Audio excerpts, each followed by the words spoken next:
And Anthony Cacace has won the world title at the age of 35. He's gone absolutely mad in there. Look at Frank Warren. The celebrations have started. He can't believe it. But I'll tell you what, he thoroughly deserves that tonight. He was brilliant. He came in great condition. He gave it absolutely everything. And he's just won the IBF World Super Featherweight title at the age of 35. A career-defining night for Belfast's Anthony Cacace. What an incredible performance that was from Anthony Cacace. Outworking the champion Joe Cordina, probably from the very first round, to be quite honest, Fletch. But the bigger shots came from him.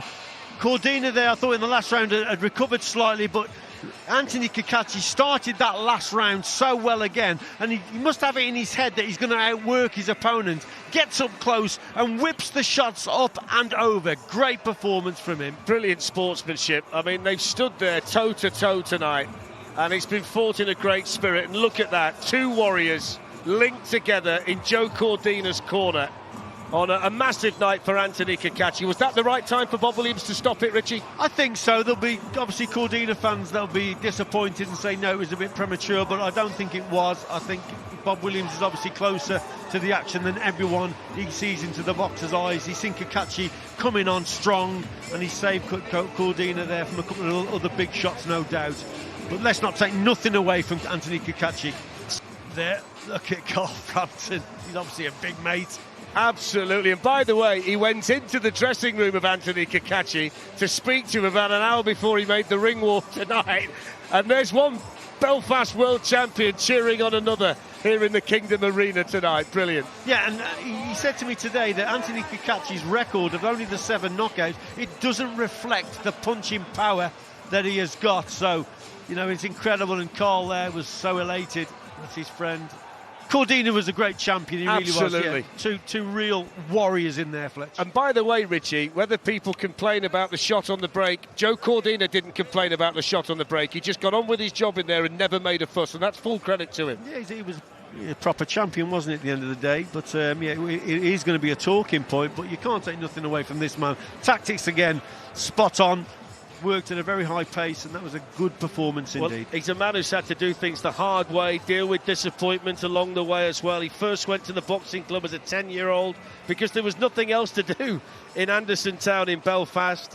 He's had this 10-week camp for the fight. He's done everything he can to make sure that he's in the best possible condition. It's paid off, and here's Thomas. Ladies and gentlemen, here is the official time. 39 seconds of round number 8. Our referee in charge, Bob Williams, steps in to stop the contest. Therefore, your winner by way of technical knockout, still IBO and new IBF Super Featherweight Champion of the World, Anthony, the Andy Town Apache Cacace.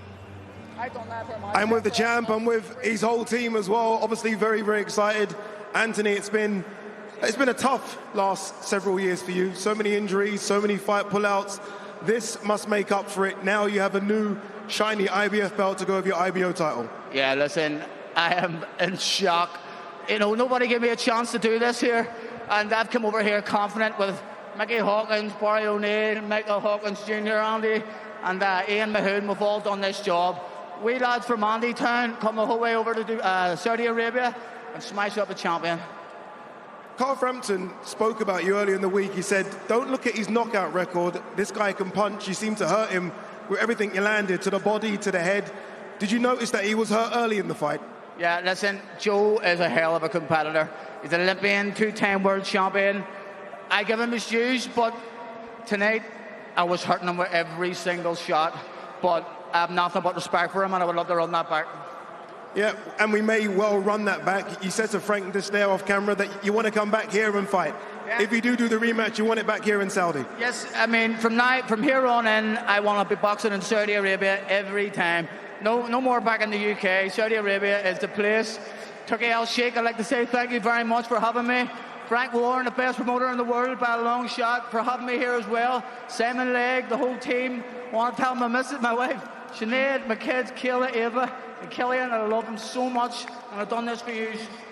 Frank, let me quickly bring you in, Frank. This is almost the start of the Queensbury versus Matchroom 5 versus 5. This is like the prelim, so 1-0 Queensbury at the moment. What next for Anthony Cacace? Is it a unification you're looking for, a rematch? Maybe a move to lightweight? We will see. We'll sit down as a team, speak to his manager, Simon, who's done a brilliant job, all the training team that's done a brilliant job, and we'll make our decision. No rush to do anything. The name of the game is what he did tonight. And what he did tonight was a fantastic performance. He was a big underdog, according to everybody coming tonight, and he's come out here and shown what he's all about. You know, my only concern was he didn't fight regular enough, but look what he had in the tank there and what he did.